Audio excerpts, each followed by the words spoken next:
अशोक चव्हाणांना हिरवा भाजप करायचा आहे आणि जनता देखील ओळखून आहे की एम कोणाच्या इशाऱ्यावर चालली आहे, कोण त्यांच्या पाठीमागं पाठबळ देते हे मी सांगण्याची गरज नाही.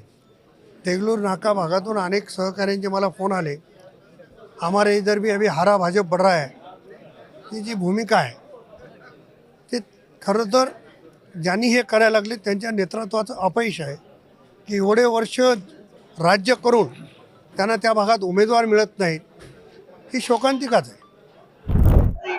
एमआयएमचा माझा काही संबंध नाही.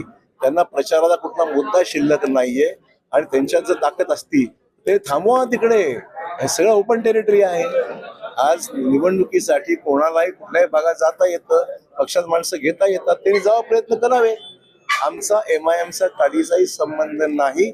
आम्ही आमच्या परीने जे उमेदवार आमच्याकडे सक्षम वाटतात त्यांना आम्ही घेत आहोत.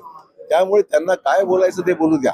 त्यांना माणसं मिळत नाही ते त्याचं दुर्दैव. ते आमचे उमेदवार कोण होतात त्याची वाट पाहत आहे.